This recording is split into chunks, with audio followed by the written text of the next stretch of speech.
پرزیدنت سابق قرقیزستان المازبek Atambayev یا المازبek اتنبایف روز 14 فوریه سال 2023 از محبس آزاد شد. احتمبایف را که از ماه آگوست سال 2019 سه سال باز در پس پنجره قرار داشت در نزد دروازه محبس رقم 27 در دهه مالدوانکا در کنار بشکک جمع بزرگ از نزدیکان و طرفدارانش و ژورنالیستان استقبال گرفتند.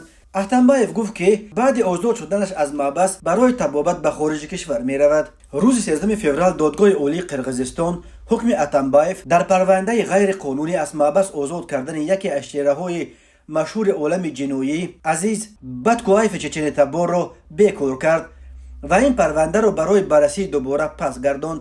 احتمبایف برای اجازه دادن برای باتکوایف به 11 سال زندان محکوم شده بود. ادوکات‌های احتمبایف قرار دادگاه را شرح ندادند، ولی به دست ژورنالیستان متن قرار دادگاه نویه یکم ماه شهر بشکک رسید که اون به احتمبایف برای طبابت به خارج کشور سفر کردن را اجازت میدهد.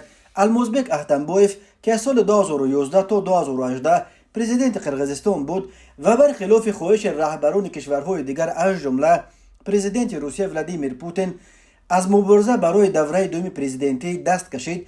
یک سال بعد از مقام رفتنش در ماه آگوست سال 2019 در پی یک عملیات مخصوص و چند روز محاصره کردن اولیش در کنار شهر بشکک دستگیر کردید.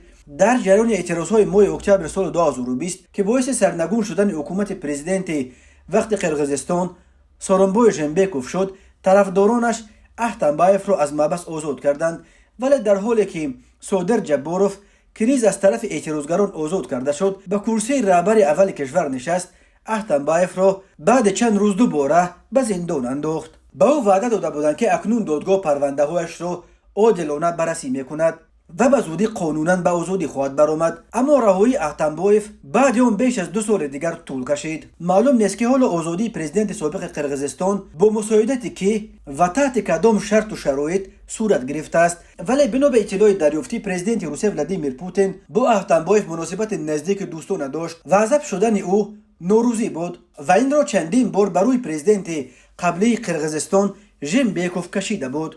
بسیاری ها پرونده های ضد احتمبایف را سیاسی می شمارند و بر اینند که هدف از این همه تعقیبات از صحنه تنگ کردن این شخصیت سیاسی بود. به ضد او در مجموع 7 پرونده گشوده بودند، ولی در 3 پرونده او را سفید کردند و تنها پرونده بوتکایف به 11 سال زندان محکومش کردند.